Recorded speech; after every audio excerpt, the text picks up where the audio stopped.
मेरे प्यारे देशवासियों,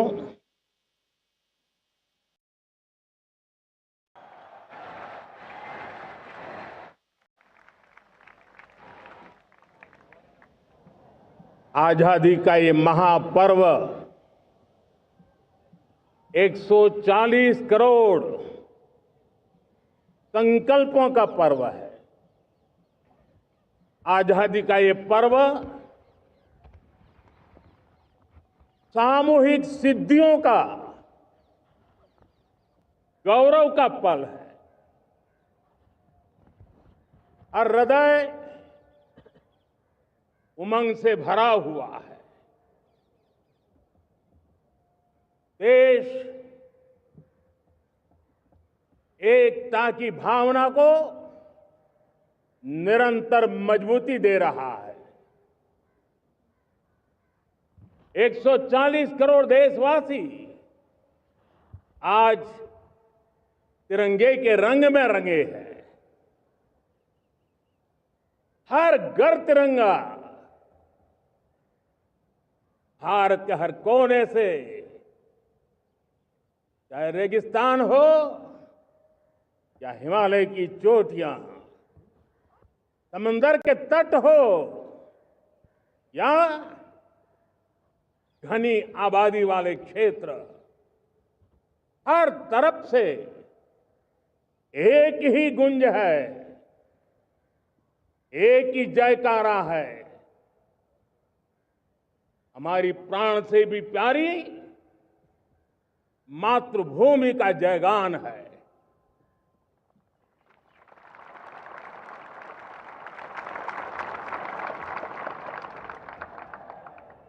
मेरे प्यारे देशवासियों, सन 47 में अनंत संभावनाओं के साथ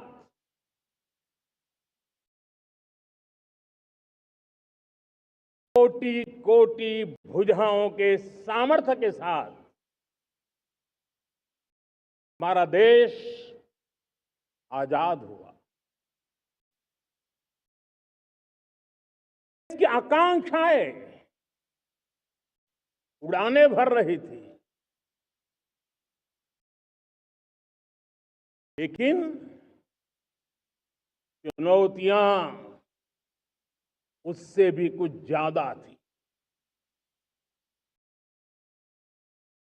पूज्य बापू के सिद्धांतों पर चलते हुए संविधान सभा के सदस्यों ने एक बहुत ही महत्वपूर्ण दायित्व निभाया। भारत का संविधान गत 75 वर्ष से एक प्रकाश स्तंभ बन करके हमें मार्ग दिखाता रहा है। भारत के संविधान निर्माता अनेक विद महापुरुष डॉक्टर राजेंद्र प्रसाद, बाबा साहब आंबेडकर, पंडित नेहरू, सरदार वल्लभ भाई पटेल, डॉक्टर सर्वपल्ली राधाकृष्णन जी, इतना ही नहीं, हमारी नारी शक्ति का भी योगदान कम नहीं था। हंसा मेहता जी, दाक्षायणी, वेलायुधन जैसी विदुषियों ने भी भारत के संविधान को सशक्त करने में अपनी भूमिका निभाई थी। आज लाल किले की प्राचीर से देश का मार्गदर्शन करने वाले, देश को दिशा देने वाला संविधान के निर्माताओं को आदरपूर्वक नमन करता हूं।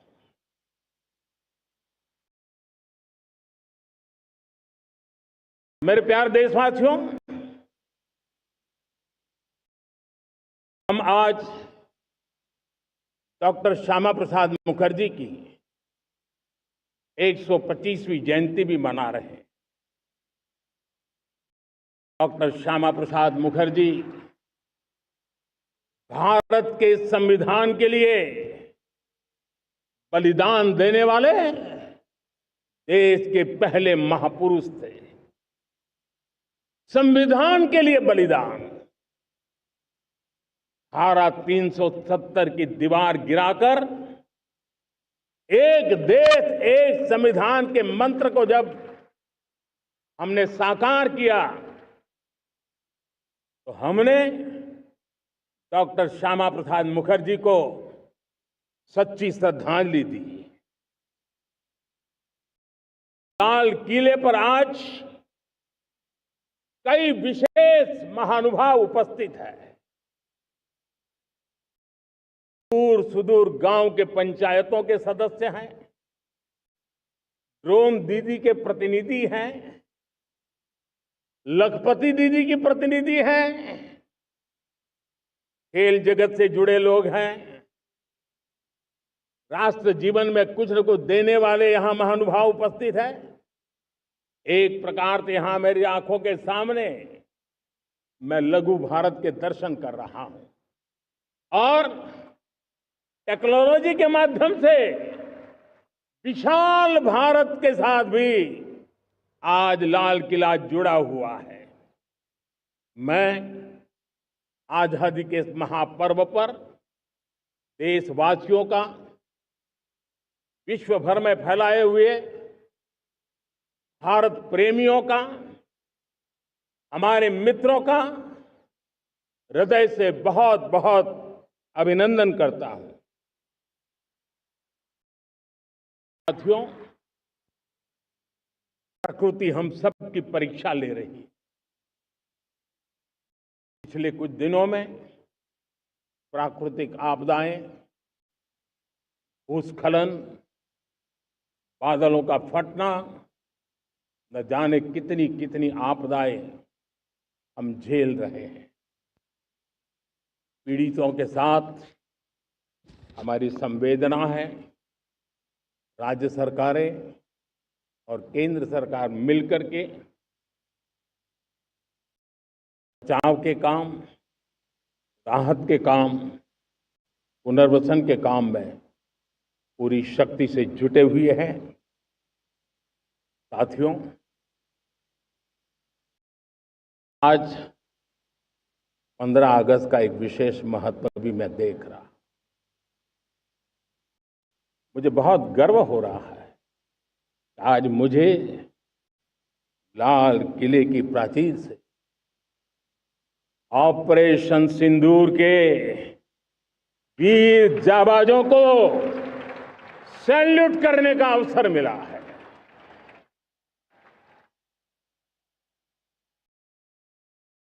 हमारे वीर जाबाज सैनिकों ने दुश्मनों को उनकी कल्पना से परे सजा दी है।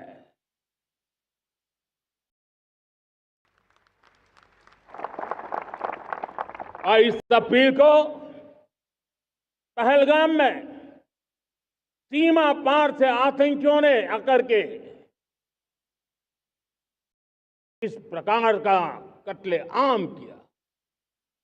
धर्म पूछ पूछ करके लोगों को मारा गया। पति के सामने पति को गोलियां दी, बच्चों के सामने अपने पिता को मौत के घाट उतार दिया गया।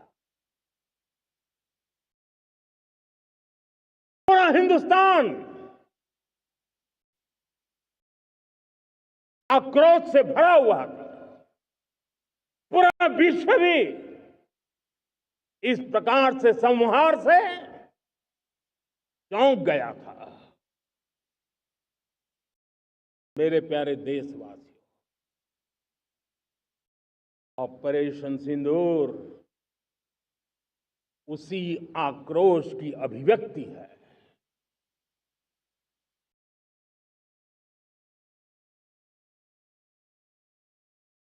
22 तारीख के बाद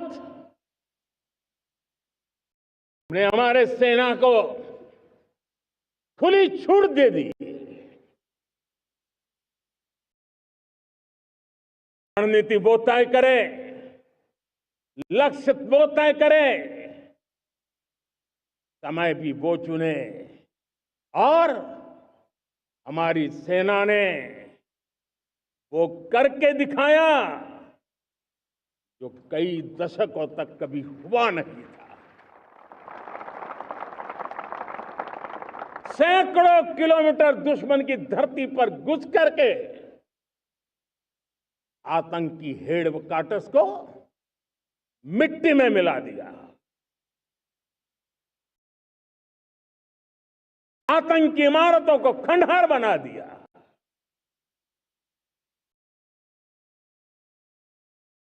पाकिस्तान की नींद अभी भी उड़ी हुई है।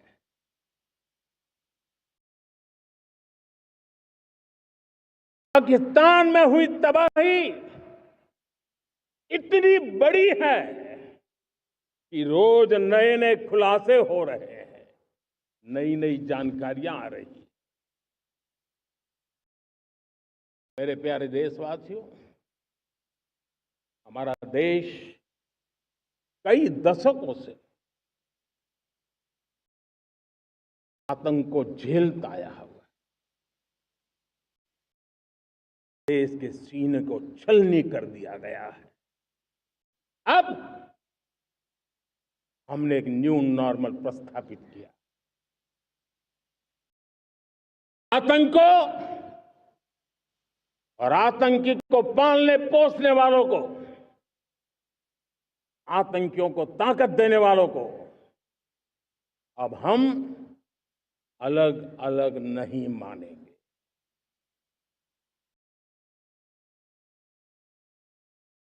मानवता के समान दुश्मन है, उनके बीच कोई फर्क नहीं है।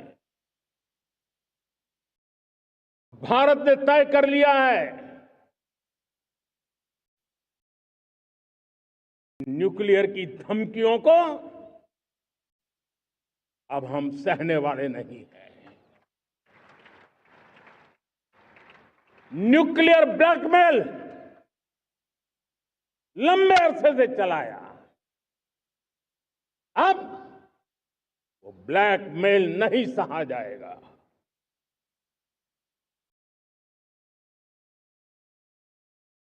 आगे भी अगर दुश्मनों ने ये कोशिश जारी रखी, हमारी सेना तय करेगी, सेना की शर्तों पर, सेना जो समय निर्धारित करे उस समय पर, सेना जो तौर तरीके तय करे उस तौर तरीके से, सेना जो लक्ष्य तय करे उस लक्ष्य को अब हम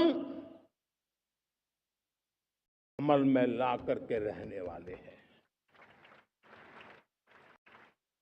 हम मुंह तोड़ जवाब देंगे। मेरे प्यारे देशवासियों, भारत ने तय कर लिया है, खून और पानी एक साथ नहीं बहेंगे।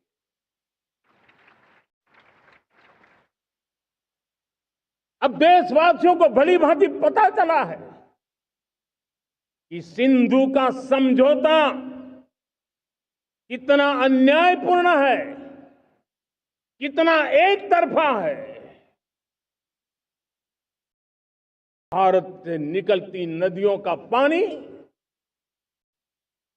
दुश्मनों के खेत को सींच रहा है और मेरे देश के किसान, मेरे देश की धरती पानी के बिना प्यासी है।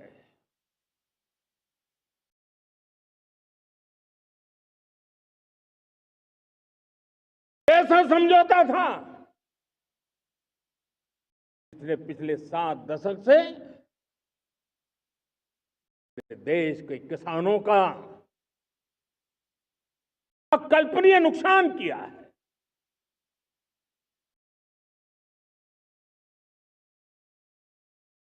तो हिंदुस्तान के हक का जो पानी है उस पर अधिकार सिर्फ और सिर्फ हिंदुस्तान का है, हिंदुस्तान के किसानों का है।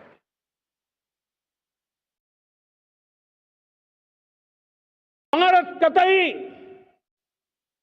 सिंधु समझौते को, उस स्वरूप को दशकों तक सहा है, उस स्वरूप को आगे नहीं सहा जाएगा। किसान हित में, राष्ट्र हित में ये समझौता हमें मंजूर नहीं है। मेरे प्यारे देशवासियों, आजादी के लिए असंख्य लोगों ने बलिदान दी, अपनी जवानी खपा दी, जेलों में जिंदगी गुजारी है, फांसी के तख्त पर लटके हैं, कुछ लेने पाने बनने के लिए नहीं, मां भारती के स्वाभिमान के लिए, कोटि कोटि जनों की आजादी के लिए, गुलामी की जंजीरों को तोड़ने के लिए। मन में एक ही भाव था, स्वाभिमान। साथियों, गुलामी ने हमें निर्धन बना दिया,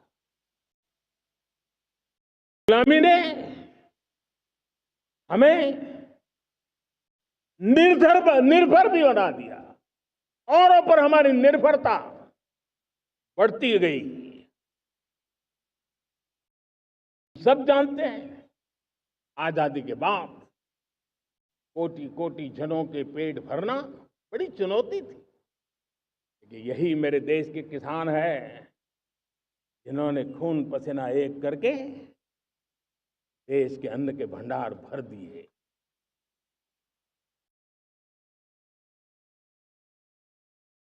अनाज के संबंध में देश को आत्मनिर्भर बना दिया।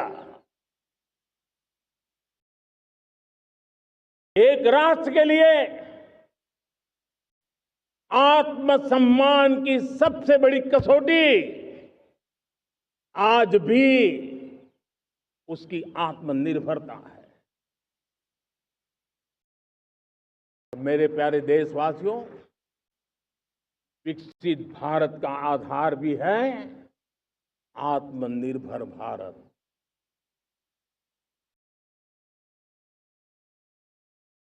दूसरों पर ज्यादा निर्भर रहता है, उसकी आजादी पर उतना ही बड़ा प्रश्न चिन्ह लग जाता है। और दुर्भाग्य तो तब बन जाता है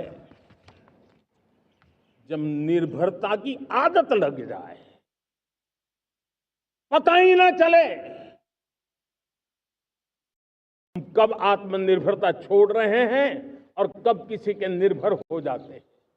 ये आदत खतरे से खाली नहीं है और इसलिए प्रतिपल जागरूक रहना पड़ता है आत्मनिर्भर होने के लिए। और मेरे प्यारे देशवासियों, आत्मनिर्भरता का नाता सिर्फ आयात और निर्यात, रुपये, पैसे, पाउंड, डॉलर यहां तक सीमित नहीं है। इतना सीमित अर्थ उसका नहीं है। आत्मनिर्भरता का नाता हमारे सामर्थ्य से जुड़ा हुआ है। और जब आत्मनिर्भरता खत्म होने लगती है तो सामर्थ्य भी निरंतर क्षीण होता जाता है। और इसलिए हमारे सामर्थ्य को बचाए रखने, बनाए रखने और बढ़ाए रखने के लिए आत्मनिर्भर होना बहुत अनिवार्य है। साथियों, हमने ऑपरेशन सिंदूर में देखा है मेड इन इंडिया की कमाल क्या थी। दुश्मन को पता तक न चला कि कौन से शस्त्रास्त्र है, ये कौन सा सामर्थ्य है जो पलक भर में उनको नष्ट कर रहा है। सोचिए, अगर हम आत्मनिर्भर होते, न होते, तो क्या ऑपरेशन सिंदूर इतनी त्वरित गति से हम कर पाते? पता नहीं कौन सप्लाई देगा, नहीं देगा, साजो सामान मिलेगा, नहीं मिलेगा, इसी की चिंता बनी रहती। लेकिन हमें मेड इन इंडिया की शक्ति हमारे हाथ में थी, सेना के हाथ में थी। इसलिए बिना चिंता, बिना रुकावट, बिना हिचकिचाहट हमारी सेना अपना पराक्रम करती रही।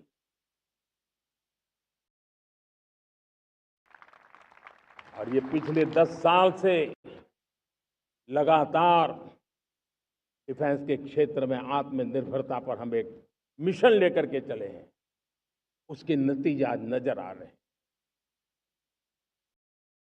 साथियों, मैं एक और विषय पर आपका ध्यान आकर्षित करना चाहता हूं। बात से कोई इनकार नहीं कर सकता कि 21वीं सदी टेक्नोलॉजी ड्रिवन सेंचुरी है। और जब टेक्नोलॉजी ड्रिवन है और इतिहास की तरफ नजर करें तो पता है, इतिहास गवाह है, जिन जिन देशों ने टेक्नोलॉजी में महारत हासिल की, वो देश विकास की ऊंचाइयों को पार कर गए, शिखर पर पहुंच गए। आर्थिक शक्ति नए पैमाने पर पहुंचती गई।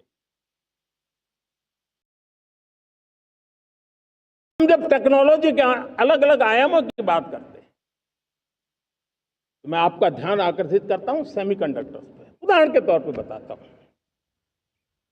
मैं यहां लाल किले से किसी सरकार की आलोचना करने के लिए खड़ा नहीं हुआ और नहीं मैं करना चाहता, लेकिन देश की युवा पीढ़ी को जानकारी होना भी उतना जरूरी है। हमारे देश में 50-60 साल पहले सेमीकंडक्टर को लेकर के फाइलें शुरू हुई। 50-60 साल पहले फैक्ट्री का विचार चालू हुआ।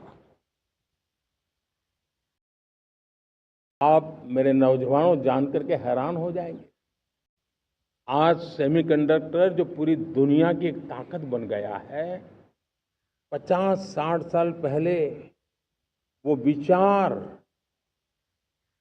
वो फाइलें अटक गई, लटक गई, अटक गई। सेमीकंडक्टर के विचार की ही भ्रूण हत्या हो गई। 50-60 साल गवा दी। हमारे बाद कई देश सेमीकंडक्टर में आज महारत हासिल करके दुनिया में अपनी ताकत को प्रस्थापित कर रहे हैं। साथियों, आज हमने उस बोझ से मुक्त होकर के मिशन मोड में सेमीकंडक्टर के काम को आगे बढ़ा है। 6 अलग अलग सेमीकंडक्टर के यूनिट्स जमीन पर उतर रहे हैं। 4 नए यूनिट्स को हमने ऑलरेडी हरी झंडी दिखा दी है, ग्रीन सिग्नल दे दिया है। देशवासियों और मेरे खास करके नौजवानों और विश्व भर में भारत की टेक्नोलॉजी की ताकत को समझने वाले लोगों को भी कहना चाहूंगा, इसी वर्ष के अंत तक मेड इन इंडिया, भारत की बनी हुई, भारत में बनी हुई, भारत के लोगों द्वारा बनी हुई मेड इन इंडिया चिप्स बाजार में आ जाएगी।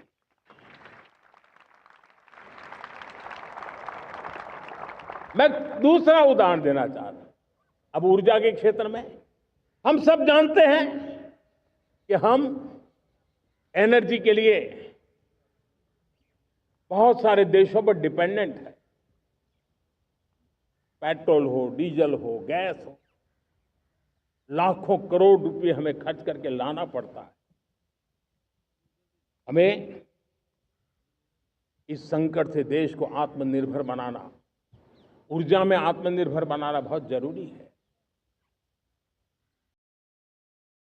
हमने बीड़ा उठाया और आज 11 वर्ष में सोलर एनर्जी 30 गुना बढ़ चुकी है। हम नए नए डैम बना रहे हैं ताकि हाइड्रो का विस्तार हो और हमें क्लीन एनर्जी की उपलब्ध हो। भारत मिशन ग्रीन हाइड्रोजन लेकर के आज हजारों करोड़ रुपए इन्वेस्ट कर रहा है। भविष्य की ऊर्जा को ध्यान में रख करके, ऊर्जा के क्षेत्रों को ध्यान में रख करके भारत न्यूक्लियर एनर्जी पर भी बहुत बड़े इनिशिएटिव ले रहा है। न्यूक्लियर एनर्जी में 10 नए न्यूक्लियर रिएक्टर तेजी से काम कर रहे हैं। 2047 तक, जो कि हमने विकसित भारत का लक्ष्य तय किया है, जब देश की आजादी के 100 साल होंगे, हम परमाणु ऊर्जा क्षमता 10 गुना से भी अधिक बढ़ाने का संकल्प लेकर के आगे बढ़ रहे हैं। मेरे प्यारे देशवासियों, रिफॉर्म एक निरंतर प्रक्रिया है। समयानुकूल परिस्थिति के अनुसार रिफॉर्म करते जाना होता है। हम न्यूक्लियर एनर्जी के क्षेत्र में बहुत बड़े रिफॉर्म लेकर के आए। अब हमने प्राइवेट सेक्टर के लिए भी परमाणु ऊर्जा को उसके द्वार खोल दिए हैं। हम शक्ति को जोड़ना चाहते। मेरे प्यारे देशवासियों, दुनिया जब आज ग्लोबल वार्मिंग को लिए चिंता करती है, तब मैं विश्व को भी बताना चाहता हूं कि भारत ने तय किया था कि हम 2030 तक क्लीन एनर्जी भारत में 50% पहुंचा देंगे। ये लक्ष्य हमारा 2030 तक था। मेरे देशवासियों का सामर्थ्य देखिए, मेरे देशवासियों की संकल्प शक्ति देखिए, मेरे देशवासियों को विकसित भारत बनाने का संकल्प को पूर्ण करने के लिए उनकी दौड़ देखिए। हमने जो लक्ष्य 2030 में तय किया था, वो 50% क्लीन एनर्जी का लक्ष्य 2025 में हमने कर लिया। 5 साल पहले हमने अचीव कर लिया, क्योंकि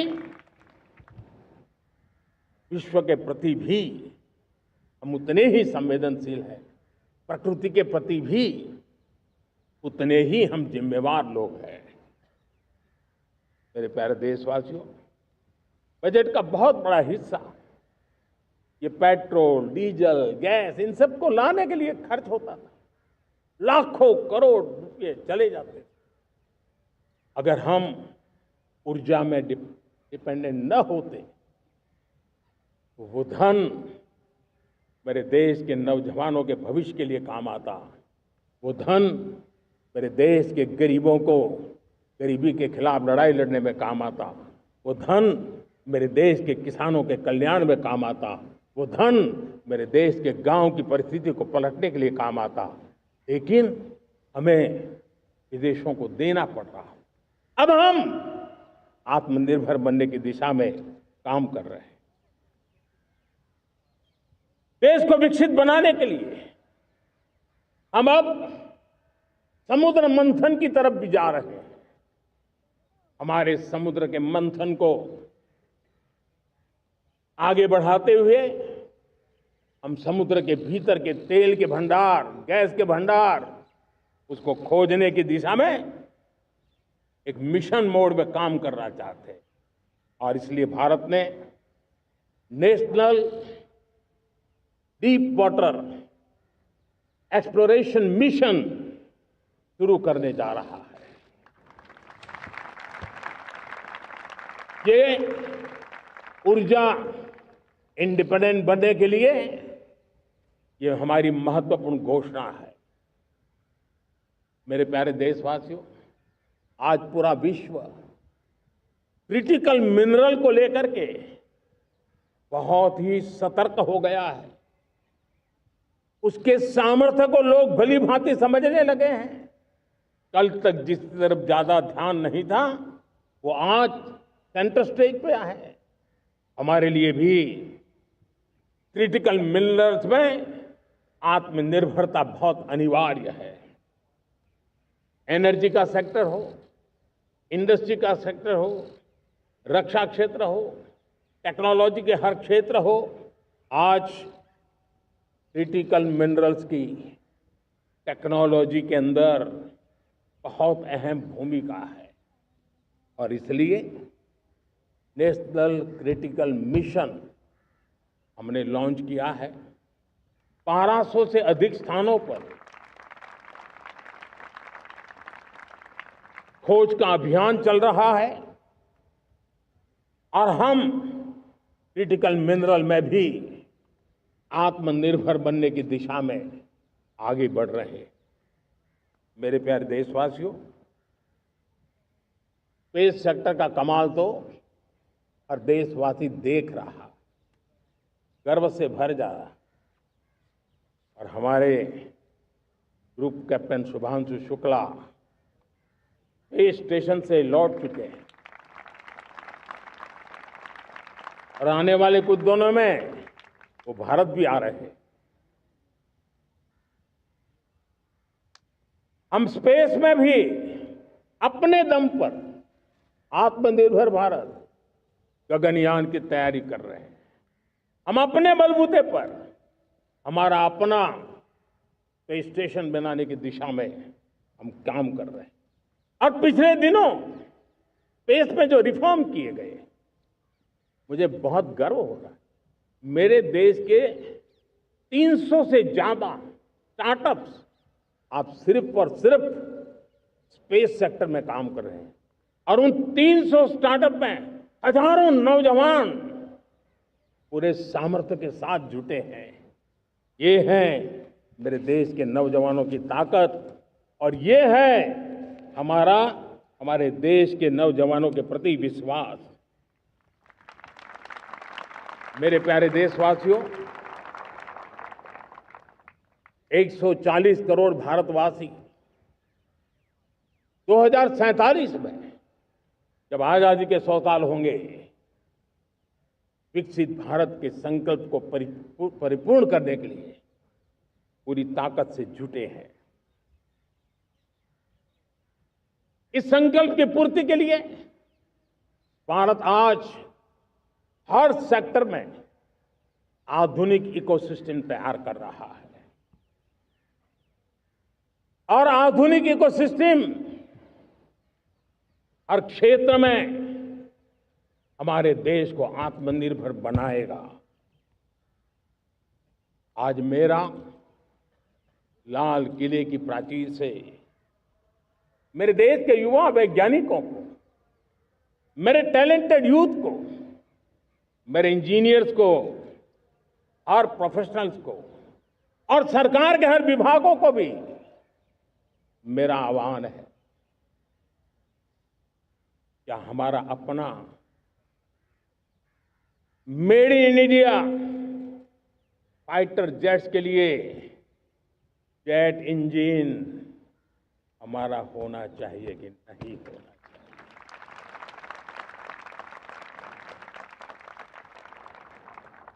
हम फार्मा ऑफ द वर्ल्ड माने जाते हैं। वैक्सीन में हम नए नए विक्रम स्थापित करते हैं, लेकिन क्या समय की मांग नहीं है?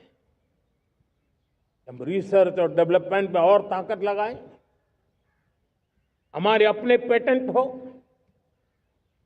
हमारी अपनी बनाई हुई मानव जात के कल्याण की सस्ते से सस्ती और सबसे कारगर नई नई दवाइयों की शोध हो, हर संकट में साइड इफेक्ट के बिना मानव जात के कल्याण में काम आए। बायो 3 पॉलिसी भारत सरकार ने बनाई है। मैं देश के नौजवानों को कहता हूं, आइए बायो 3 पॉलिसी का अध्ययन करके अब कदम उठाइए। देश का भाग्य बदलना है, आपका सहयोग चाहिए। मेरे प्यारे देशवासियों, आज आईटी का युग है, डेटा की ताकत है। क्या समय की मांग नहीं है? ऑपरेटिंग सिस्टम से लेकर के साइबर सुरक्षा तक, डीप टेक से लेकर के आर्टिफिशियल इंटेलिजेंस तक, सारी चीजें हमारी अपनी हो, जिस पर हमारे ही लोगों का सामर्थ्य जुटा हुआ हो, उनकी सामर्थ्य शक्ति का विश्व को परिचय कराएं। साथियों, आज दुनिया में सोशल मीडिया कहो, बाकी प्लेटफॉर्म कहो, दुनिया के प्लेटफॉर्म पर हम काम कर रहे हैं। दुनिया ने हमने दिखा दिया है, यूपीआई का हमारा प्लेटफॉर्म आज दुनिया को अजोबा कर रहा है। हमारे में सामर्थ्य है। रियल टाइम ट्रांजैक्शन में 50% अकेला भारत यूपीआई के माध्यम से कर रहा है। इसका मतलब की ताकत है। क्रिएटिव वर्ल्ड हो, सोशल मीडिया हो, ये जितने भी प्लेटफॉर्म्स हैं, मेरे देश के नौजवानों में चुनौती करता हूं आपको, आइए हमारे अपने प्लेटफॉर्म क्यों ना हो, हम क्यों दूसरों पर निर्भर रहे, क्यों भारत का धन बाहर जाए। और मुझे आपके सामर्थ्य पर भरोसा है। मेरे प्यारे देशवासी, जैसे ऊर्जा के क्षेत्र में हम डिपेंडेंट हैं, वैसा ही देश का दुर्भाग्य है कि फर्टिलाइजर, उसमें भी हमें दुनिया पर निर्भर रहना पड़ता है। मेरे देश के किसान भी फर्टिलाइजर का सही उपयोग कर करके धरती माता की सेवा कर सकते हैं। अनाप शनाप उपयोग से भी धरती मां को बहुत नुकसान पहुंचा रहे हैं। लेकिन साथ साथ मैं देश के नौजवानों को कहना चाहता हूं, देश के उद्योग जगत को कहना चाहता हूं, देश के प्राइवेट सेक्टर को कहना चाहता हूं, आइए हम फर्टिलाइजर के भंडार भर दें, हम नए नए तौर तरीके खोजें और भारत की आवश्यकता के अनुसार हम अपना फर्टिलाइजर तैयार करें। हम औरों पर निर्भर न रहे। साथियों, आने वाला युग ईवी का है। अब ईवी बैटरी क्या हम नहीं बनाएंगे? हम निर्भर रहेंगे? सोलर पैनल की बात हो, इलेक्ट्रिक व्हीकल्स के लिए जिन जिन चीजों की आवश्यकताएं हैं, वो हमारी अपनी होनी चाहिए। साथियों, मैं ये इसलिए कहने की हिम्मत करता हूं, क्यों? क्योंकि मुझे देश के नौजवानों के सामर्थ्य पर भरोसा है। और भरोसा सिर्फ वो मेरे देश के नौजवान हैं इतने मात्र से नहीं है। कोविड के समय हम बहुत सारी चीजों पर निर्भर थे। तो मेरे देश के नौजवानों को कहा गया कि वैक्सीन हमारी अपनी चाहिए, देश ने करके दिखाया। कोविन प्लेटफॉर्म हमारा अपना होना चाहिए, देश ने करके दिखाया। करोड़ों करोड़ों लोगों की जिंदगी बचाने का काम हमने किया है। वही स्पिरिट, वही जज्बा हमें जीवन के हर क्षेत्र में आत्मनिर्भर बनने के लिए अपना सब कुछ देना है। अपना जो बेस्ट है वो हमें दे करके रहना है। साथियों, पिछले 11 साल में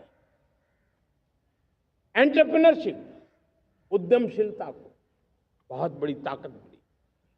आज लाखों स्टार्टअप्स टियर 2, टियर 3 सिटी में देश की अर्थशक्ति को, देश के इनोवेशन को ताकत दे रहे हैं।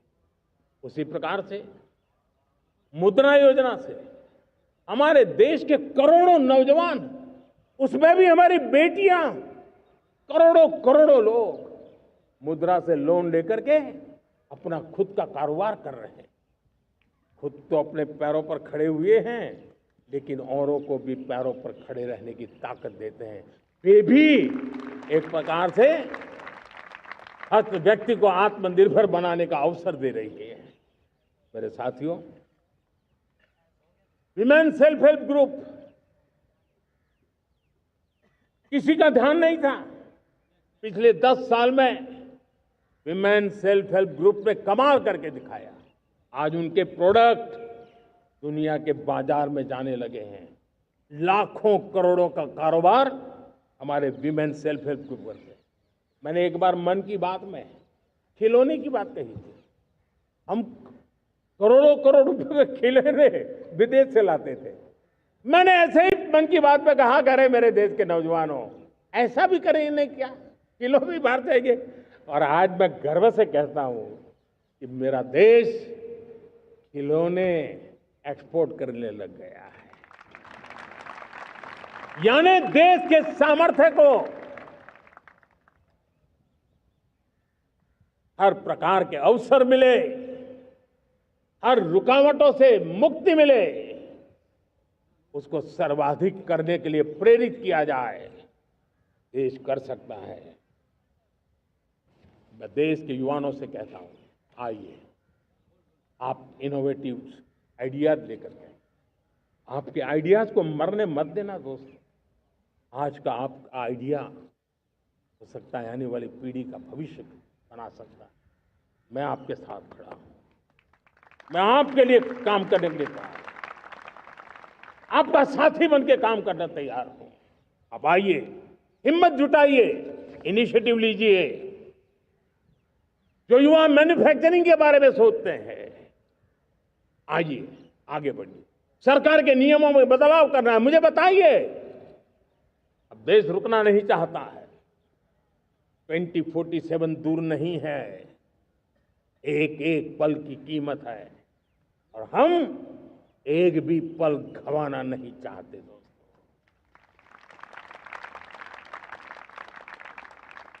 साथियों, ये आगे बढ़ने का अवसर है, बड़े सपने देखने का अवसर है, संकल्प के लिए समर्पित होने का अवसर है। जब सरकार आपके साथ है और मैं स्वयं आपके साथ हूं, तब हम नया इतिहास बना सकते हैं। साथियों, आज नेशनल मैन्युफैक्चरिंग मिशन पर बहुत तेजी से काम हो रहा है। हमारे एमएसएमईज, उसका लोहा दुनिया मानती है। ये दुनिया में बड़ी बड़ी चीजें बनती है ना, कुछ न कुछ तो औजार हमारे देश के एमएसएमईज के द्वारा जाते हैं, बड़े गर्व के साथ जाते हैं। लेकिन हम कॉम्प्रिहेंसिव इंटीग्रेटेड विकास की राह पर जाना चाहते हैं और इसलिए उनकी शक्ति बढ़े। और उसमें भी मैंने पहले एक बार लाल किले से कहा था, जीरो डिफेक्ट जीरो इफेक्ट। आज कहना चाहता हूं कि हमें विश्व बाजार में अपने सामर्थ्य का लोहा मनवाना है, तो हमें क्वालिटी में निरंतर नई ऊंचाइयों को पार करना। दुनिया क्वालिटी को स्वीकार करती है, हमारी गुणवत्ता सबसे ज्यादा हो और सरकार के भी प्रयास हो, रॉ मटेरियल की भी उपलब्धि हो, हमारी प्रोडक्शन की कॉस्ट कैसे कम हो, हम उसमें दम रह रहे।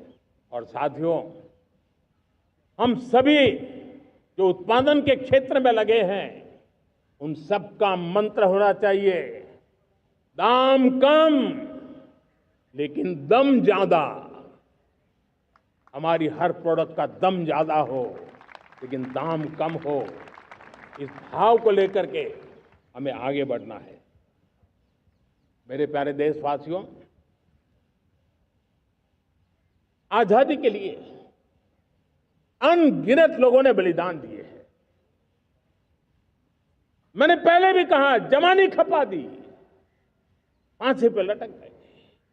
क्यों? स्वतंत्र भारत के लिए। 75-100 साल पहले का वो कालखंड याद कीजिए। पूरा देश स्वतंत्र भारत के मंत्र को लेकर के जीता था। आज समय की मांग है, स्वतंत्र भारत का मंत्र लेकर के जीने वालों ने हमें स्वतंत्र भारत दिया। आज 140 करोड़ देशवासियों का एक ही मंत्र होना चाहिए, समृद्ध भारत। अगर कोटि कोटि लोगों के बलिदान से स्वतंत्र भारत हो सकता है, तो कोटि कोटि लोगों के संकल्प से, पुरुषार्थ से, आत्मनिर्भर बनने से, वोकल फॉर लोकल की बात करने से, स्वदेशी का मंत्र को जापने से समृद्ध भारत भी बन सकता है। वो पीढ़ी स्वतंत्र भारत के लिए खप गई थी, ये पीढ़ी समृद्ध भारत के लिए नए कदम उठाए, यही समय की मांग है। और इसलिए मैं आज बार बार आग्रह करता हूं, और मैं देश के सभी इन्फ्लुएंसर्स को कहना चाहता हूं, इस मंत्र को आगे बढ़ाने में मेरी मदद कीजिए। मैं सभी राजनीतिक दलों को, राजनेताओं को सबसे कहता हूं कि आइए, ये किसी राजनीतिक दल का एजेंडा नहीं है, भारत हम सबका है। हम मिलकर के वोकल फॉर लोकल उस मंत्र को हर नागरिक के जीवन का मंत्र बनाएं। भारत में बनी हुई, भारत के नागरिकों के पसीने से बनी हुई वो चीजें जिसमें भारत की मिट्टी की महक हो और जो भारत के आत्मनिर्भर के संकल्प को ताकत देता हो, हम उसी को खरीदेंगे, हम उसी का उपयोग करेंगे, हम उस दिशा में आगे आए। यह हमारा सामूहिक संकल्प हो, देखते ही देखते हम दुनिया बदल देंगे। दोस्तों, मैं आज हर छोटे मोटे व्यापारी को, दुकानदार से आग्रह करना चाहता हूं, आपकी भी जिम्मेवारी है। हम छोटे थे, हमने कभी बाजार में देखा नहीं था कि शुद्ध घी की दुकान, ऐसे ही लिखा जाता था घी की दुकान, लेकिन समय रहते लोग लिखने लगे शुद्ध घी की दुकान। मैं चाहता हूं देश में ऐसे व्यापारी आगे आए, ऐसे दुकानदार आए कि हाँ, स्वदेशी माल बिकता है, वो बोर्ड लगा रहे। हम स्वदेशी का गर्व करने लगे। हम स्वदेशी मजबूरी में नहीं, मजबूती के साथ उपयोग करेंगे, मजबूती के लिए उपयोग करेंगे, और जरूरत पड़ी तो औरों को मजबूर करने के लिए उपयोग करेंगे। ये हमारी ताकत होनी चाहिए, ये हमारा मंत्र होना चाहिए। मेरे प्यारे देशवासियों,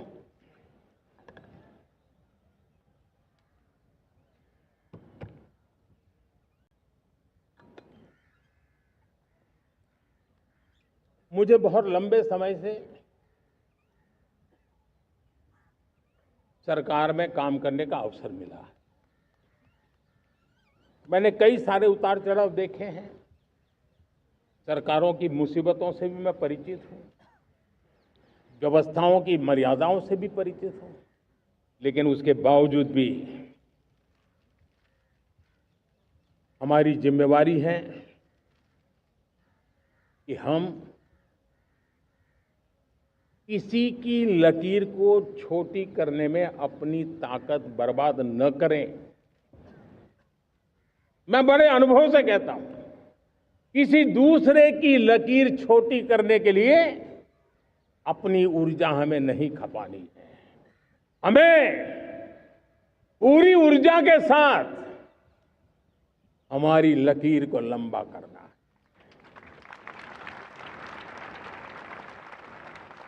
हम अगर अपनी लकीर लंबी करते हैं तो दुनिया भी हमारा लोहा मानेगी। आज जब वैश्विक परिस्थितियों में आर्थिक स्वार्थ दिनों दिन बढ़ रहा है, तब समय की मांग है कि हम उन संकटों के रोते बैठने की जरूरत नहीं है, हिम्मत के साथ हम अपनी लकीर को लंबी करें। और मैं 25 साल के शासन के अनुभव से कह सकता हूं, अगर ये रास्ता हमने चुन लिया, हर किसी ने चुन लिया, तो फिर कोई स्वार्थ हमें अपनी चंगुल में नहीं फंसा सकता है। मेरे प्यारे देशवासियों, बीता दशक रिफॉर्म, परफॉर्म, ट्रांसफॉर्म कर रहा है, लेकिन अब हमें और नई ताकत से जुड़ना है। पिछले दिनों हमने कई रिफॉर्म्स किए, एफडीआई हो, इंश्योरेंस कंपनी की बात हो, विश्व की यूनिवर्सिटीज को भारत के अंदर स्थान देने की बात हो, कई रिफॉर्म्स किए हैं। 40,000 से ज्यादा अनावश्यक कंप्लायंसेस को हमने खत्म किया है। इतना ही नहीं, 1500 से अधिक पुराने कानून जो बाबा आदम के जमाने के थे, उन सबको हमने खत्म कर दिया है। हमने दर्जनों कानूनों को सरल करने के लिए संसद में जाकर के जनता के हितों को सर्वोपरि रख करके बदलाव किए हैं। इस बार भी हो हल्ला के बीच लोगों तक बात पहुंची नहीं होगी, लेकिन एक बहुत बड़ा रिफॉर्म इनकम टैक्स एक्ट में हुआ है। करीब 280 से ज्यादा धाराएं हमने समाप्त करने का निर्णय किया है। और साथियों, सिर्फ आर्थिक मोर्चे पर ही रिफॉर्म नहीं, हमने नागरिक के जीवन को भी आसान बनाने के लिए रिफॉर्म किए। इनकम टैक्स रिफंड की बात हो, रिफॉर्म का परिणाम है। फेसलेस असेसमेंट की बात हो, रिफॉर्म का परिणाम है। 12 लाख तक आज इनकम टैक्स से मुक्ति दे देना, देश का जो भविष्य बनाने में उत्सुक है ऐसा मेरा मध्यम वर्ग का परिवार आज पुला नहीं समा रहा है। कभी किसी ने सोचा नहीं था कि 12 लाख रुपए तक का इनकम टैक्स पर जीरो कर दिया जाएगा। आज कर लिया है। जब देश का सामर्थ्य बढ़ता है तो देशवासियों को लाभ मिलता है।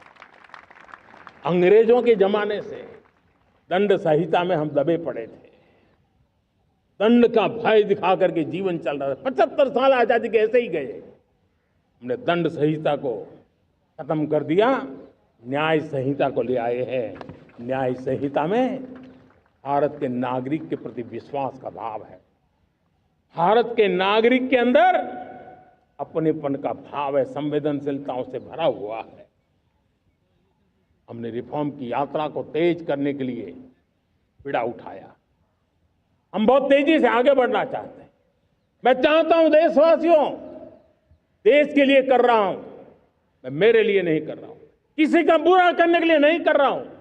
मेरे राजनीतिक दल, मेरे प्रतिस्पर्धी साथी भी देश की इस उज्जवल भविष्य के लिए आगे आए, हमारा साथ दें।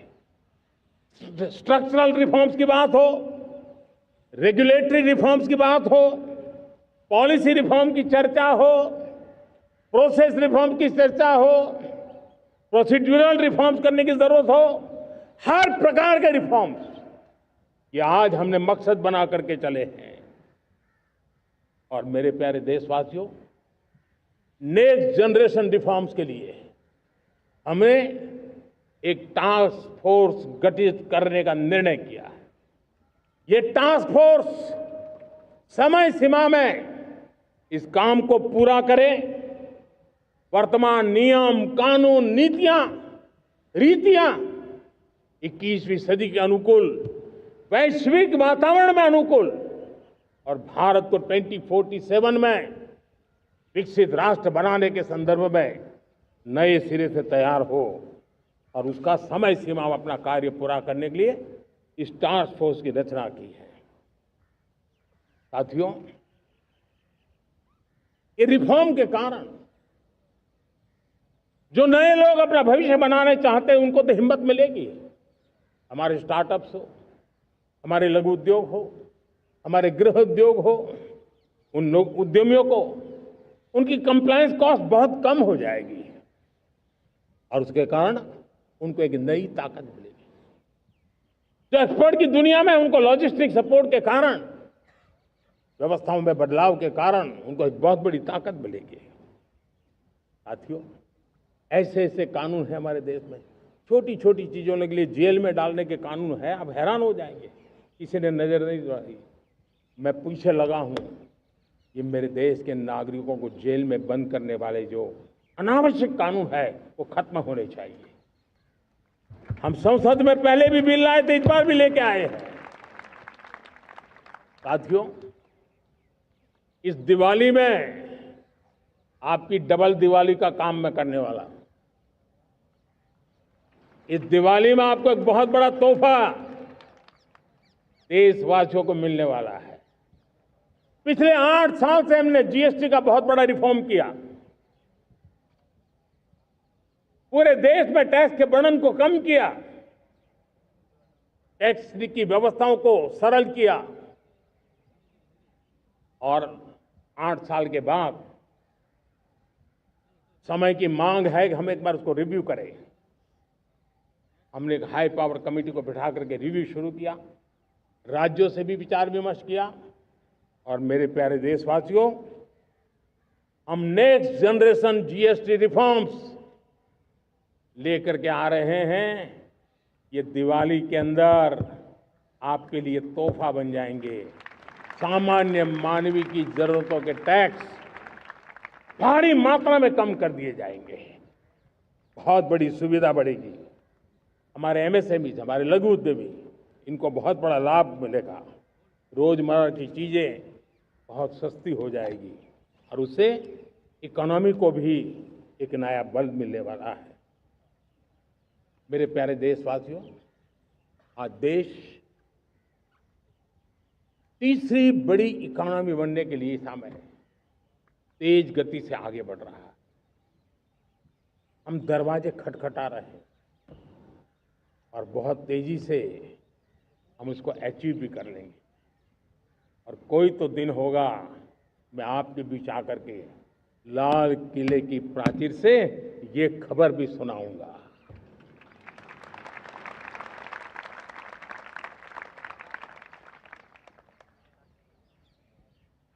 आज भारत की अर्थव्यवस्था और आर्थिक स्थिति को लेकर पूरी दुनिया आश्वस्त है। इतनी अस्थिरता के बीच आशा की किरण बना हुआ है भारत का फाइनेंशियल डिसिप्लिन, भारत की फाइनेंस की ऊर्जा। संकट के घेरे में जब अर्थव्यवस्था पड़ी हुई है, तब भारत ही उसे बाहर निकलेगा, ये भरोसा दुनिया में पनपा है। आज इन्फ्लेशन कंट्रोल में है, फॉरेन एक्सचेंज रिजर्व हमारे बहुत मजबूत है,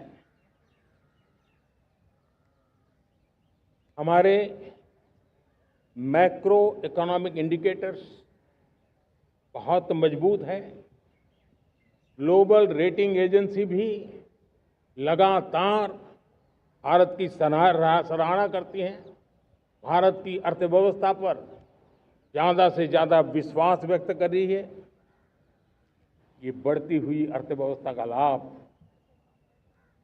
मेरे देश के गरीबों को मिले, मेरे देश के किसानों को मिले, मेरे देश की नारी शक्ति को मिले, मेरे देश के मध्यम वर्ग को मिले, मेरे देश की विकास धारा को ताकत देने वाला बने। उस दिशा में हम नए नए प्रयास करें। आज युवाओं के लिए नए नए सेक्टर्स में हमारे नौजवानों के लिए अवसर बन रहे हैं। स्किल डेवलपमेंट, स्वरोजगार, बड़ी बड़ी कंपनियों में इंटर्नशिप, इस पर एक बहुत बड़े स्तर पर अभियान चल रहा है। और इसलिए देश के नौजवानों, आज मैं आपके लिए भी एक खुश खबर लेकर के आया। मेरे देश के नौजवानों के लिए आया। आज 15 अगस्त है। आज 15 अगस्त के ही दिन मेरे देश के युवाओं के लिए 1 लाख करोड़ रुपए की योजना हम चालू कर रहे हैं, लागू कर रहे हैं। आज से प्रधानमंत्री विकसित भारत रोजगार योजना आज ही 15 अगस्त को लागू हो रही है। ये आपके लिए बहुत खुशखबरी है। इस योजना के तहत निजी क्षेत्र में पहली नौकरी पाने वाले नौजवान को, बेटे बेटी को 15,000 रुपया सरकार की तरफ से दिए जाएंगे। कंपनियों को भी नए रोजगार देने के अवसर जो भी ज्यादा जुटाएगा, उनको भी प्रोत्साहन राशि दी जाएगी। प्रधानमंत्री विकसित भारत रोजगार योजना करीब करीब 3.5 करोड़ नौजवानों को रोजगार के नए अवसर बनाएगी। मैं सभी नौजवानों को इसके लिए बहुत बहुत बधाई देता हूं। मेरे प्यारे देशवासियों, आज भारत में नारी शक्ति का लोहा हर कोई मानने लगा। बढ़ती इकोनॉमी की लाभार्थी हमारी नारी है, लेकिन बढ़ती इकोनॉमी को गति देने में भी हमारी नारी का बहुत बड़ा योगदान भी, हमारी मातृशक्ति का योगदान है, हमारी स्त्री शक्ति का योगदान है। स्टार्टअप से लेकर स्पेस सेक्टर तक हमारी बेटियां छाई हुई हैं, खेल के मैदान में छाई हुई हैं, फौज में चमक रही है। आज गर्व के साथ नारी कंधे से कंधा मिला करके देश की विकास यात्रा में भागीदार हो रही। देश गर्व से भर गया जब एनडीए की विमेन कैडेट्स उनका पहला पास आउट हुआ था। पूरा देश गर्व से भर गया था। सारे टीवी चैनल उसी के पीछे लगे हुए थे। कितने बड़े गौरव की पल थी। Self help group, 10 crore self help group की बहनें क्या कमाल कर रही है। नमो ड्रोन दीदी नारी शक्ति की एक नई पहचान बनी। गांव में मुझे एक बहन मिली, वो कहती मुझे अब तो गांव वाले पायलट कह करके बुलाते हैं। बड़े गर्व से कह रही, ज्यादा पढ़ी लिखी नहीं थी, लेकिन उसका रतबा पैदा हुआ है। साथियों, हमने 3 करोड़ महिलाओं को लखपति दीदी बनाने का संकल्प लिया था। 3 करोड़। और मुझे आज संतोष है कि हम तेज गति से काम कर रहे हैं। समय से पहले 3 करोड़ का लक्ष्य पार कर लेंगे। और आज मैं खुशी से देश को बताना चाहता हूं कि मेरे नारी शक्ति का सामर्थ्य देखिए। देखते ही देखते 2 करोड़ महिलाएं लखपति दीदी बन चुकी है। आज कुछ लखपति दीदी हमारे सामने बैठी है। ये है मेरे सामर्थ्य। और मेरा विश्वास है दोस्तों, भारत की विकास यात्रा में उनकी भागीदारी बढ़ने वाली। मेरे प्यारे देशवासियों, मेरे देश के किसानों का भारत की अर्थव्यवस्था में बहुत बड़ा योगदान है। भारत के किसानों की मेहनत रंग ला रही है। पिछले साल अनाज के उत्पादन में मेरे देश के किसानों ने के पुराने सारे विक्रम तोड़ दिए। ये सामर्थ्य है मेरे देश का। इतनी ही जमीन, लेकिन व्यवस्थाएं बदली, पानी पहुंचने लगा, अच्छे सीड्स मिलने लगे, किसानों को अच्छी सुविधाएं मिलने लगी, तो वो अपना सामर्थ्य देश के लिए बढ़ा रहा है। आज भारत दूध, दाल, जूट जैसे उत्पादन में नंबर 1 है दुनिया में। आज दुनिया का दूसरा सबसे बड़ा फिश प्रोड्यूसर। मेरे मछुआरा भाई बहनों की ताकत देखिए। फिश प्रोड्यूशन में दुनिया में हम दूसरे नंबर पर पहुंच चुके हैं। आज भारत चावल, गेहूं, फल और सब्जी के उत्पादन में भी दुनिया में दूसरे नंबर पर पहुंच चुका है। साथियों, आपको खुशी होगी, मेरे देश के किसान जो पैदावार देते हैं, आज वो उत्पादन दुनिया के बाजार में पहुंच रहा है। 4 लाख करोड़ रुपया एग्रो प्रोडक्ट का एक्सपोर्ट हुआ है। ये मेरे देश के किसानों ने भी ताकत दिखाई है। हम छोटे किसान हो, पशुपालक हो, मछुआरे हो, देश के विकास की अनेक योजनाओं का लाभ आज हम उन तक पहुंचा रहे हैं। पीएम किसान सम्मान निधि हो, रेन वाटर हार्वेस्टिंग हो, सिंचाई की योजनाएं हो, क्वालिटी सीड्स हो, फर्टिलाइजर की आवश्यकता हो, हर क्षेत्र में आज और किसान को एक भरोसा हो गया है फसल बीमा का, वो साहसिक बना रहा, उसका परिणाम भी देश को मिल रहा है। जो पहले कल्पना की बात थी आज हकीकत बन गई है। देशवासियों, हमारे देश के पशुधन को बचाने के हमें कोविड की वैक्सीन मुफ्त में मिली, वो तो याद है, लेकिन हम पशुधन के लिए भी अब तक 125 डोज मुफ्त में पशुओं को लगा चुके हैं। फूट एंड माउथ डिसीज से मुक्ति पाने के लिए, जो हमारा यहाँ उत्तर भारत में उसे खुरपका मुंहपका बीमारी कहते हैं, उसे बचाने के लिए 125 करोड़ डोज हम लगा चुके हैं और मुफ्त में लगा चुके हैं। हम खेती के मामले में देश के वो जिले जहां के किसान औरों से पीछे रह गए, किसी न किसी कारण से 100 जिले ऐसे हैं जहां अपेक्षाकृत कम खेती है, और इसलिए हमने 100 जिले आइडेंटिफाई किए हैं पूरे देश में से, और वहां के किसानों को एम्पावर करना, किसानों को शक्ति देना, किसानों को मदद करने का एक अभियान चलाया है। और इसके लिए पीएम धन धान्य कृषि योजना का आरंभ किया है।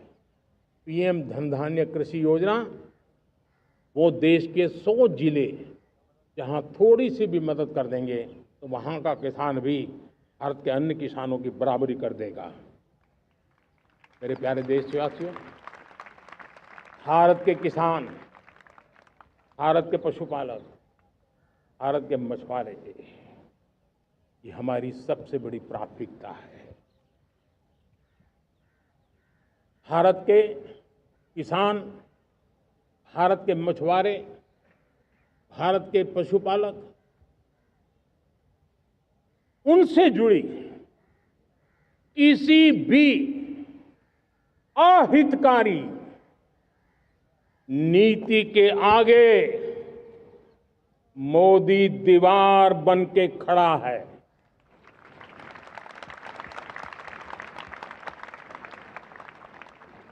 भारत अपने किसानों, अपने पशुपालकों, अपने मछुआरों के संबंध में कभी भी कोई समझौता नहीं स्वीकार करेगा।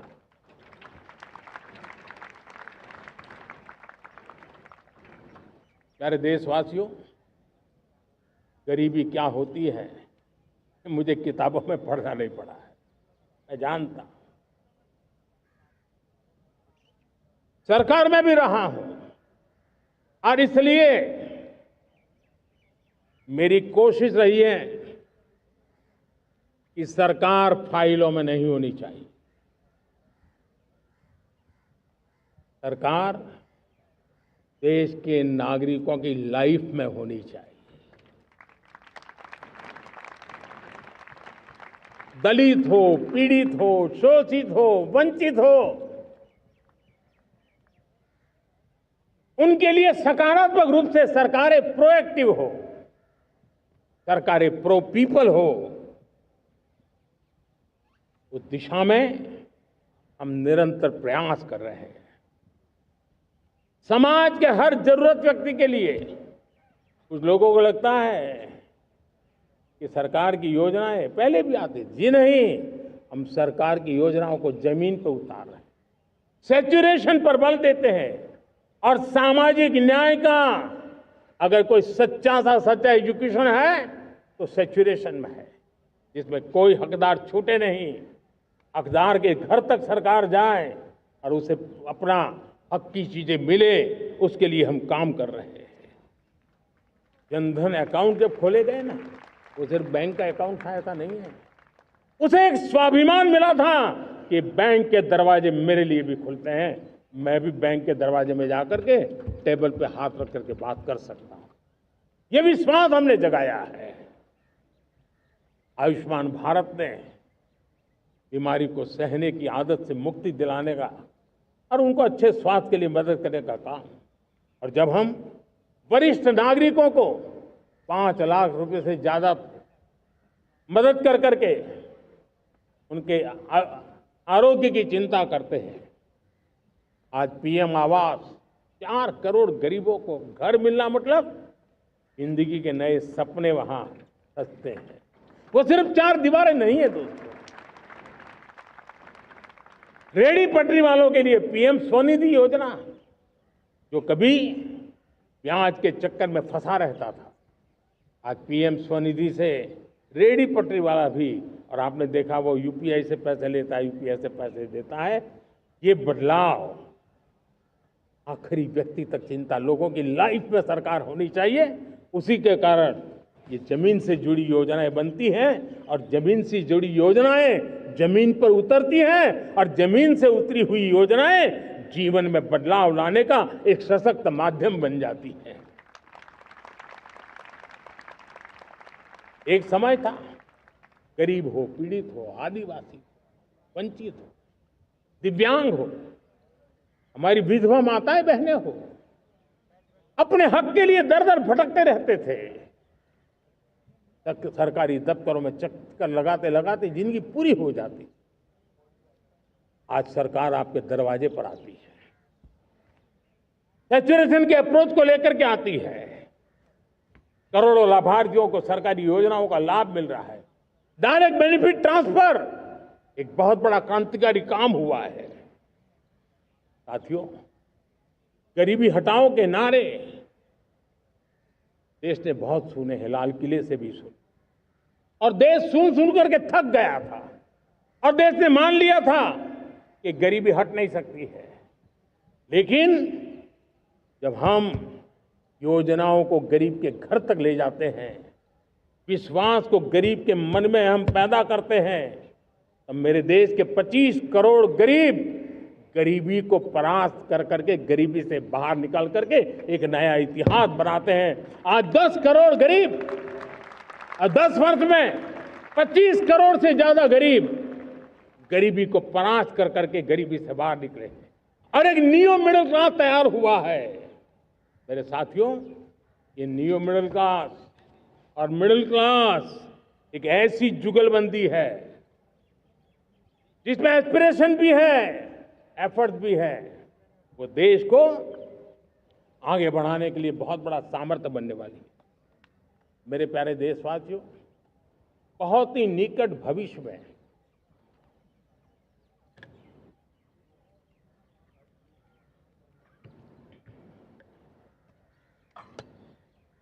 मेरे प्यारे देशवासियों, बहुत ही निकट भविष्य में महान समाज सुधारक महात्मा ज्योतिबा फुले जी की 200वीं जयंती आ रही है। हम उस जयंती के समारोह शुरू करने जा रहे हैं और महात्मा ज्योतिबा फुले के सिद्धांत, उन्होंने जो मंत्र दिए, उसमें हमारे लिए प्रेरणा है। पिछड़े को प्राथमिकता, पिछड़े को प्राथमिकता देते हुए हम परिवर्तन की ऊंचाइयों को प्राप्त करना चाहते हैं। हम इसके लिए परिश्रम की पराकाष्ठा करना चाहते हैं। हम पारदर्शी नीतियों के द्वारा पिछड़ों को प्राथमिकता, ये हम धरती पर उतारना चाहते हैं, हर पिछड़े के जीवन में उतारना चाहते हैं। साथियों, रेहड़ी पटरी वालों के लिए स्वनिधि योजना हो या हमारे हुनर वाले, हाथ से काम करने वाले विश्वकर्मा योजना की बात हो, आदिवासी में भी जो पिछड़े रह गए हैं उनके लिए पीएम जनधन की योजना की बात हो, हमारे पूर्वी भारत को विकास में पूरे देश के अंदर बराबरी में लाना और उनको नेतृत्व देने की दिशा में काम हो। हम सिर्फ समाज पिछड़े हो उनकी चिंता तक अटकने वाले नहीं है। जो क्षेत्र पिछड़े हैं उनको भी हम प्राथमिकता देना चाहते हैं। जो जिले पिछड़े रहे हैं हम उनको प्राथमिकता देना चाहते हैं। जो ब्लॉक पिछड़े रहे हैं उनको प्राथमिकता देना चाहते हैं। हमने 100 एस्पिरेशनल डिस्ट्रिक्ट, 500 एस्पिरेशनल ब्लॉक, उसी मिशन में काम किया है। हमने पूर्वी भारत के विकास के लिए हजारों करोड़ रुपए के इंफ्रास्ट्रक्चर के प्रोजेक्ट को बल दिया है। हमने पूर्वी भारत के जीवन को बदल करके देश की विकास यात्रा में भागीदार बनने का, मेरे प्यारे देशवासियों, जीवन हर क्षेत्र में विकास होना चाहिए। विकास के लिए खेल का भी महत्व होता है। और मुझे खुशी है कि एक जमाना था जहाँ बच्चे खेल में अगर समय लगाते तो माँ बाप ज्यादा पसंद नहीं करते थे। आज एकदम से उलट गया है। अगर बच्चे खेलकूद में आगे आते हैं, रुचि लेते हैं, तो माँ बाप गर्व से भर जाते हैं। मैं इसे एक शुभ संकेत मानता हूं।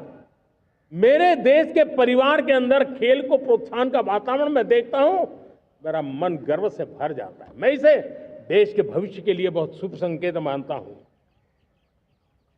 और साथियों, इस खेल को बढ़ावा देने के लिए हमने नेशनल स्पोर्ट्स पॉलिसी, कई दशकों के बाद हम देश में खेलो भारत नीति को लेकर के आए हैं, ताकि एक खेल जगत का सर्वांगीण विकास का प्रयास हो।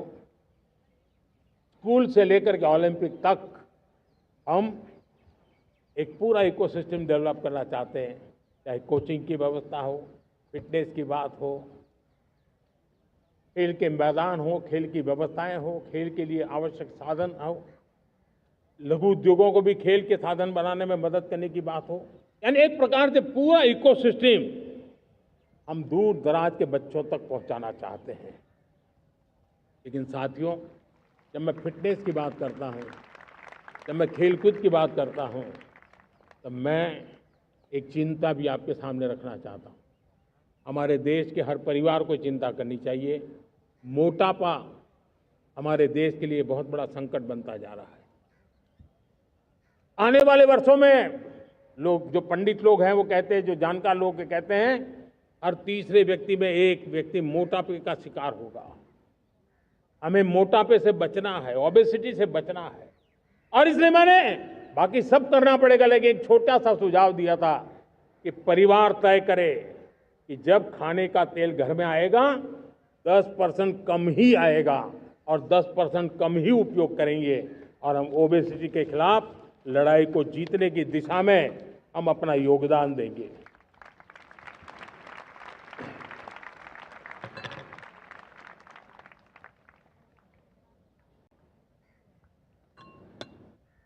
मेरे प्यारे देशवासियों, हमारा देश भाग्यवान है।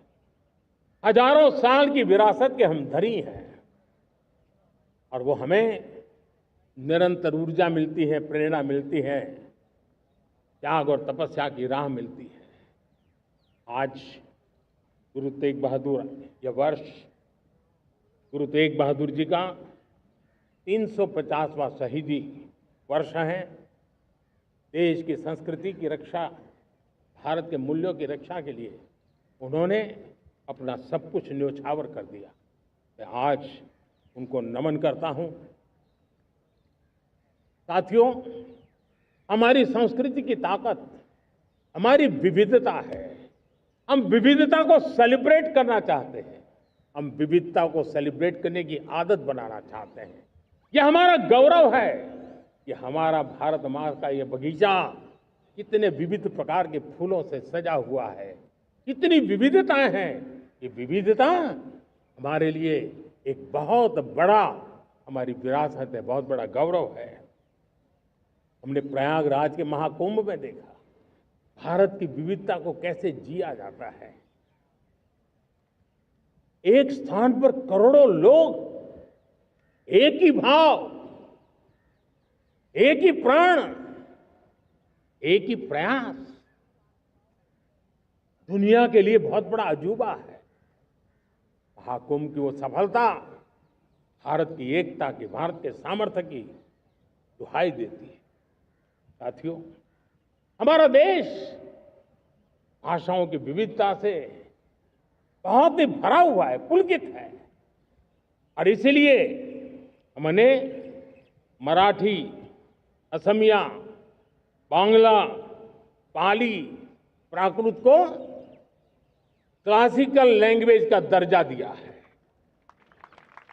और मेरा मत है, हमारी भाषाएं जितनी विकसित होगी, हमारी सभी भाषाएं जितनी समृद्ध होगी, हमारे नॉलेज के सिस्टम को भी उतना ही बल मिलने वाला है। और हमारी वो ताकत है, आज जब डेटा का जमाना है ना, तो ये ताकत दुनिया के लिए भी बड़ी ताकत बन सकती है। इतना सामर्थ्य हमारी लैंग्वेज में। हमें हमारी सभी भाषाओं पर गर्व होना चाहिए। हमारी सभी भाषाओं के विकास के लिए हर किसी ने बनते हुए प्रयास करना चाहिए। साथियों, पांडुलिपि में हमारे ज्ञान के भंडार पड़े हैं, लेकिन उसके प्रति उदासीनता रही है। इस बार हमने ज्ञान भारतम योजना के तहत देश भर में जहां भी हस्तलिखित ग्रंथ है, जहां पांडुलिपियां हैं, सदियों पुराने जो दस्तावेज हैं, उनको खोज खोज करके आज की टेक्नोलॉजी का उपयोग करते हुए उस ज्ञान की समृद्धि को आने वाली पीढ़ियों के लिए काम आए, उस दिशा में काम कर रहे हैं। मेरे प्यारे देशवासियों, हमारा स्पष्ट मत है, यह देश सिर्फ सरकारें नहीं बनाती है, ये देश राज सत्ता पर विराजमान लोग ही नहीं बनाते हैं, ये देश शासन की धुरा संभालने वाले नहीं बनाते हैं। ये देश बनता है कोटि कोटि जनों के पुरुषार्थ से, ऋषियों के, मुनियों से, वैज्ञानिकों के, शिक्षकों के, किसानों के, जवानों के, सेना के, मजदूरों के, हर किसी के प्रयास से देश बनता है। हर किसी का योगदान होता है, व्यक्ति का भी होता है, संस्थाओं का भी होता है। आज मैं बहुत गर्व के साथ एक बात का जिक्र करना चाहता हूं। आज से 100 साल पहले एक संगठन का जन्म हुआ, राष्ट्रीय स्वयंसेवक संघ। 100 साल की राष्ट्र की सेवा एक बहुत ही गौरवपूर्ण स्वर्णिम पृष्ठ है। व्यक्ति निर्माण से राष्ट्र निर्माण के संकल्प को लेकर के 100 साल तक मां भारती का कल्याण का लक्ष्य लेकर के लक्षावधि स्वयंसेवकों ने मातृभूमि के कल्याण के लिए अपना जीवन समर्पित किया है। सेवा, समर्पण, संगठन और अप्रतिम अनुशासन, ये जिसकी पहचान रही है, ऐसा राष्ट्रीय स्वयंसेवक संघ दुनिया का ये सबसे बड़ा एनजीओ है। एक प्रकार से 100 साल का उसका समर्पण का इतिहास है। आज लाल किले की प्राचीर से 100 साल की इस राष्ट्र सेवा की यात्रा में योगदान करने वाले सभी स्वयंसेवकों को आदरपूर्वक स्मरण करता हूं और देश गर्व करता है राष्ट्रीय स्वयंसेवक संघ की इस 100 साल की भव्य समर्पित यात्रा को, और हमें प्रेरणा देता रहेगा। मेरे प्यारे देशवासियों, हम समृद्धि की ओर जा रहे हैं, लेकिन समृद्धि का रास्ता सुरक्षा से गुजरता है। पिछले 11 वर्षों में राष्ट्र सुरक्षा, राष्ट्र रक्षा, राष्ट्र के नागरिकों की रक्षा, इन सभी मोर्चों पर हमने पूरे समर्पण भाव से काम किया है। हम बदलाव लाने में सफल हुए हैं। यह देश जानता है कि हमारे देश का बहुत बड़ा जनजातीय क्षेत्र नक्सलवाद की चपेट में, माओवाद की चपेट में पिछले कई दशकों से लहूलुहान हो चुका था। सबसे ज्यादा नुकसान मेरे आदिवासी परिवारों को हुआ। आदिवासी माताओं, बहनों ने अपने सपने के होनहार बच्चों को खो दिया। नौजवान बेटे गलत रास्ते पर खींच लिए गए, भटकाए गए, उनकी जीवन को तबाह कर दिया गया। हमने फौलादी हाथ से काम लिया। एक समय था कभी 125 से ज्यादा जिलों में नक्सलवाद अपनी जड़ें जमा चुका था। माओवाद की चंगुल में हमारे जनजातीय क्षेत्र, हमारे जनजातीय नौजवान फंसे हुए थे और आज 125 जिलों में से कम होते होते हम 20 पर ले आए हैं। उन जनजातीय समाज की सबसे बड़ी हमने सेवा की है। और आप देखिए, एक जमाना था जब बस्तर को याद करते ही माओवाद, नक्सलवाद, बम बंदूक की आवाज सुनाई देती थी। उसी बस्तर में माओवाद नक्सल से मुक्त होने के बाद जब बस्तर के नौजवान ओलंपिक करते हैं, हजारों नौजवान भारत माता की जय बोल करके खेल के मैदान में उतरते हैं, पूरा वातावरण उत्साह से भर जाता है। ये बदलाव देश देख रहा है। जो क्षेत्र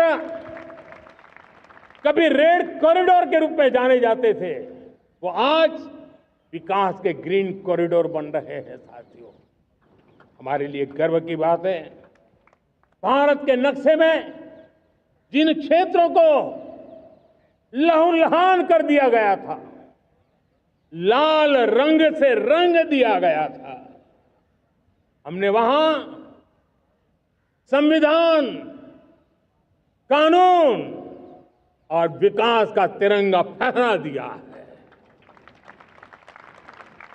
मेरे प्यारे देशवासियों,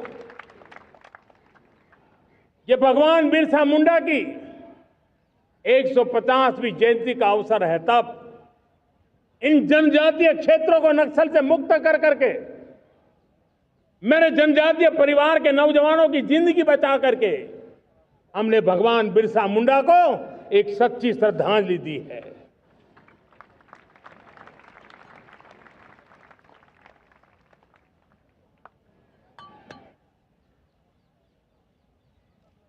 मेरे प्यारे देशवासियों, मैं आज देश के सामने एक चिंता, एक चुनौती के संबंध में आगाह करना चाहता हूं। षड्यंत्र के तहत, सोची समझी साजिश के तहत देश की डेमोग्राफी को बदला जा रहा है। एक नए संकट के बीज बोए जा रहे हैं और ये घुसपैठिए मेरे देश के नौजवानों की रोजी रोटी छीन रहे हैं। एक घुसपैठिए मेरे देश की बहन बेटियों को निशाना बना रहे हैं। ये बर्दाश्त नहीं होगा। ये घुसपैठिए भोले भाले आदिवासियों को भ्रमित करके उनकी जमीनों पर कब्जा कर रहे हैं। ये देश सहन नहीं करेगा। और इसलिए मेरे प्यारे देशवासियों, जब डेमोग्राफी परिवर्तन होता है, सीमावर्ती क्षेत्रों में डेमोग्राफी में परिवर्तन होता है, तब राष्ट्रीय सुरक्षा के लिए संकट पैदा होता है। देश की एकता, अखंडता और प्रगति के लिए ये संकट पैदा, सामाजिक तनाव के बीज बो देता है। और कोई देश अपना देश घुसपैठियों के हवाले नहीं कर सकता है। दुनिया का कोई देश नहीं कर सकता है, तो हम भारत को कैसे कर सकते हैं? हमारे पूर्वजों ने त्याग और बलिदान से आजादी पाई है, हमें स्वतंत्र भारत दिया है। उन महापुरुषों के प्रति हमारा कर्तव्य है कि हम हमारे देश में ऐसी हरकतों को स्वीकार न करें। उनकी सच्ची श्रद्धांजलि होगी। और इसलिए मैं आज लाल किले की प्राचीर से कहना चाहता हूं, हमने एक हाई पावर्ड डेमोग्राफी मिशन शुरू करने का निर्णय किया है। ये मिशन, इस मिशन के द्वारा ये जो भीषण संकट नजर आ रहा है, भारत पे मंडरा रहा है जो संकट है, उसको निपटाने के लिए तय समय में सुविचारित, सुनिश्चित रूप से अपने कार्य को करेगा। उस दिशा में हम आगे बढ़ रहे हैं। मेरे प्यारे देशवासियों, कल जन्माष्टमी का पावन पर्व है। भगवान श्री कृष्ण का जन्मोत्सव देश में मनाया जाता है। साथियों, जब मुझे भगवान श्री कृष्ण याद आते हैं तो हम देख रहे हैं कि पूरे विश्व में आज युद्ध के तौर तरीके बदल रहे हैं। हमने देखा है कि भारत युद्ध के हर नए तौर तरीकों को निपटने में समृद्ध है। हमने ऑपरेशन सिंदूर में दिखा दिया है। टेक्नोलॉजी में जो भी महारत थी, पाकिस्तान ने हमारे सैन्य ठिकानों पर, हमारे एयरबेस पर, हमारे संवेदनशील स्थानों पर, हमारे आस्था के केंद्रों पर, हमारे नागरिकों पर मिसाइल्स, ड्रोन अनगिनत मात्रा में उन्होंने वार किया। देश ने देखा है, लेकिन देश को सुरक्षित रखने के जो प्रयास पिछले 10 साल में हुए हैं, उस ताकत का परिणाम था कि उनके हर हमले को हमारे जाबाजों ने और हमारी टेक्नोलॉजी ने तिनके की तरह बिखेर दी।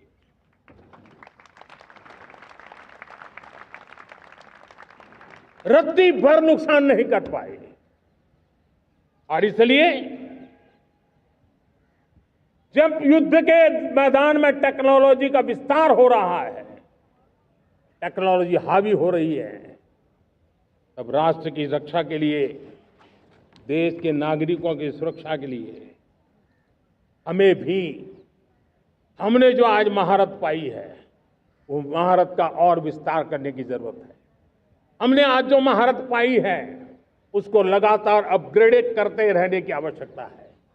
और इसलिए साथियों, मैंने एक संकल्प लिया है, मुझे आपके आशीर्वाद चाहिए, कोटि कोटि देशवासियों के आशीर्वाद चाहिए। क्योंकि समृद्धि कितनी ही क्यों न हो, अगर सुरक्षा के प्रति उदासीनता बरतते हैं तो समृद्धि भी किसी काम की नहीं रहती। और इसलिए सुरक्षा का महत्व बहुत बड़ा है। और इसलिए मैं आज लाल किले की प्राचीर से कह रहा हूं, आने वाले 10 साल में 2035 तक राष्ट्र के सभी महत्वपूर्ण स्थलों, जिनमें सामरिक के साथ साथ सिविलियन क्षेत्र भी शामिल है, जैसे अस्पताल हो, रेलवे हो, जो भी आस्था के केंद्र हो, उन्हें टेक्नोलॉजी के नए प्लेटफॉर्म द्वारा पूरी तरह सुरक्षा का कवच दिया जाएगा। ये सुरक्षा का कवच लगातार विस्तार होता जाए, देश का हर नागरिक सुरक्षित महसूस करे। किसी भी प्रकार की टेक्नोलॉजी हम पर वार करने आ जाए, हमारी टेक्नोलॉजी उससे बेहतर सिद्ध हो। और इसलिए आने वाले 10 साल 2035 तक मैं ये राष्ट्रीय सुरक्षा कवच का विस्तार करना चाहता हूं, मजबूती देना चाहता हूं, आधुनिक बनाना चाहता हूं। और इसलिए भगवान श्री कृष्ण से प्रेरणा पाकर के हमने श्री कृष्ण का जो सुदर्शन चक्र था, उस सुदर्शन चक्र की राह को चुना है। आप में से बहुत लोगों को याद होगा, जब महाभारत की लड़ाई चल रही थी,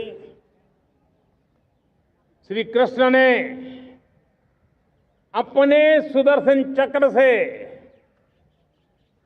सूर्य के प्रकाश को रोक दिया था और दिन में ही अंधेरा कर दिया था। सूर्य प्रकाश को सुदर्शन चक्र से रोक दिया था। और तब अर्जुन ने जो शपथ ली थी जयद्रथ का वध करने की, उस प्रतिज्ञा को अर्जुन पूर्ण कर पाए थे। वो सुदर्शन चक्र के पराक्रम और रणनीति का परिणाम था। अब देश सुदर्शन चक्र मिशन लॉन्च करेगा।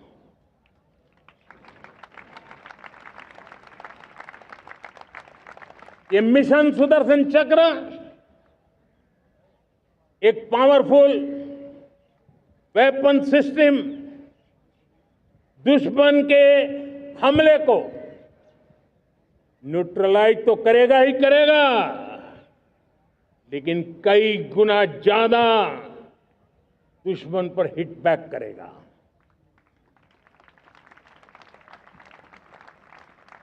हमने भारत के इस मिशन सुदर्शन चक्र के लिए कुछ मूलभूत बातें भी तय की है। आने वाले 10 सालों में हम उसको प्रखरता से आगे बढ़ाना चाहते हैं। एक तो ये पूरी आधुनिक सिस्टम, इसके लिए रिसर्च, डेवलपमेंट, उसकी मैन्युफैक्चरिंग हमारे देश में ही हो, हमारे देश के नौजवानों के टैलेंट से हो, हमारे देश के लोगों के द्वारा बनी। दूसरा, एक ऐसी व्यवस्था होगी जो वॉरफेयर के हिसाब से भविष्य में क्या क्या संभावनाएं हैं उसका हिसाब किताब लगा करके +1 की स्ट्रेटेजी वर्कआउट करेगी। और तीसरा, सुदर्शन चक्र की एक ताकत थी, वो बहुत ही प्रिसाइज, जहां जाना था वहीं जाता था और वापस श्री कृष्ण के पास लौट के आता था। हम इस सुदर्शन चक्र के द्वारा भी टारगेटेड प्रिसाइज एक्शन के लिए भी व्यवस्था को विकसित करने की दिशा में आगे बढ़ेंगे। और इसलिए युद्ध के बदलते तौर तरीकों में राष्ट्र की सुरक्षा, नागरिकों की सुरक्षा के लिए मैं बड़े प्रतिबद्धता के साथ इस कार्य को आगे बढ़ाने के लिए वचन देता हूं। मेरे प्यारे देशवासियों, जब हम लोकतंत्र की बात करते हैं, स्वतंत्र भारत की बात करते हैं, तब हमारा संविधान हमारे लिए सर्वोच्च दीप स्तंभ होता है, हमारा प्रेरणा का केंद्र होता है। लेकिन आज से 50 साल पहले भारत के संविधान का गला घोंट दिया गया था। भारत के संविधान के पीठ पे छुरा भोंक दिया गया था। देश को जेल खाना बना दिया गया था। आपातकाल लगा दिया गया था। इमरजेंसी थोप दी गई थी। इमरजेंसी के 50 साल हो रहे हैं। देश की किसी भी पीढ़ी ने संविधान की हत्या के इस पाप को कभी भूलना नहीं चाहिए। संविधान की हत्या करने वाले पापियों को नहीं भूलना चाहिए। और हमें भारत के संविधान के प्रति अपने समर्पण को और मजबूती देते आगे बढ़ना चाहिए। वो हमारी प्रेरणा है। मेरे प्यारे देशवासियों, मैंने इसी लाल किले से पंच प्रण की बात कही थी। मैं आज लाल किले से फिर से एक बार मेरे देशवासियों का पुनः स्मरण जरूर करना चाहता हूं। विकसित भारत बनाने के लिए न हम रुकेंगे, न हम झुकेंगे। हम परिश्रम की पराकाष्ठा करते रहेंगे और अपनी आंखों के सामने 2047 में विकसित भारत बना करके रहेंगे। मेरे प्यारे देशवासियों, हमारा दूसरा प्रण है कि हम हमारे जीवन में, हमारी व्यवस्थाओं में, हमारे नियम, कानून, परंपराओं में गुलामी का एक भी कण अब बचने नहीं देंगे। हम हर प्रकार की गुलामी से मुक्ति पाकर के ही रहेंगे। मेरे प्यारे देशवासियों, हम अपनी विरासत पर गर्व करेंगे। हमारी पहचान का सबसे बड़ा आभूषण, सबसे बड़ा गहना, सबसे बड़ा मुकुटमणि हमारी विरासत है। हम विरासत का गर्व करेंगे। मेरे प्यारे देशवासियों, इन सब के लिए एकता, ये मंत्र सबसे बड़ा शक्तिशाली मंत्र है। और इसलिए एकता की डोर को कोई काट न सके, ये हमारा सामूहिक संकल्प होगा। मेरे प्यारे देशवासियों, मां भारती के प्रति कर्तव्य निभाना ये पूजा से कम नहीं है, तपस्या से कम नहीं है, आराधना से कम नहीं है। और उसी भाव से हम सब मातृभूमि के कल्याण के लिए परिश्रम की पराकाष्ठा करते हुए 2047 विकसित भारत के लक्ष्य को पार करने के लिए अपने आप को अपा देंगे, अपने आप को झोंक देंगे। जो भी सामर्थ्य है, कोई भी अवसर को छोड़ेंगे नहीं। इतना ही नहीं, नए अवसरों को निर्माण करेंगे और निर्मित करने के बाद हम 140 करोड़ देशवासियों के सामर्थ्य से आगे बढ़ते ही रहेंगे, बढ़ते ही रहेंगे, बढ़ते ही रहेंगे। मेरे प्यारे देशवासियों, हमें याद रखना है, 140 करोड़ देशवासियों को याद रखना है, परिश्रम में जो तपा है, परिश्रम में जो तपा है, उसने ही तो इतिहास रचा है। परिश्रम में जो तपा है, उसने ही तो इतिहास रचा है। जिसने फौलादी चट्टानों को तोड़ा है, जिसने फौलादी चट्टानों को तोड़ा है, उसने ही समय को मोड़ा है। जिसने फौलादी चट्टानों को तोड़ा है, उसने ही समय को मोड़ा है। और समय को मोड़ देने का भी, समय को मोड़ देने का भी यही समय है, सही समय है। मेरे प्यारे देशवासियों, एक बार फिर आप सबको आजादी के इस महान पर्व की अनेक अनेक शुभकामनाएं देता हूं, बहुत बहुत बधाई देता हूं। मेरे साथ बोलेंगे, जय हिंद, जय हिंद, जय हिंद। भारत माता की, भारत माता की, भारत माता की। वंदे, वंदे, वंदे। बहुत बहुत धन्यवाद। जनगण मन अधिनायक जय हे, भारत भाग्य विधाता। पंजाब सिंध गुजरात मराठा, द्राविड़ उत्कल बंग, विंध्य हिमाचल यमुना गंगा, उच्छल जगति तरंग। तब शुभ नामे जागे, तब शुभ आशीष मांगे, गाहे तब जय गाथा।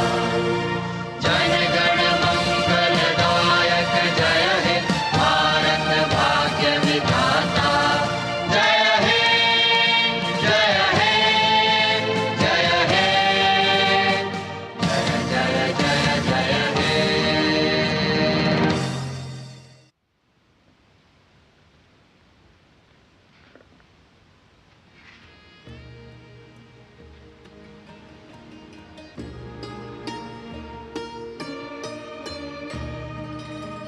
Prime Minister Narendra Modi concluding another very well received and successful Independence Day address from the ramparts of Red Fort.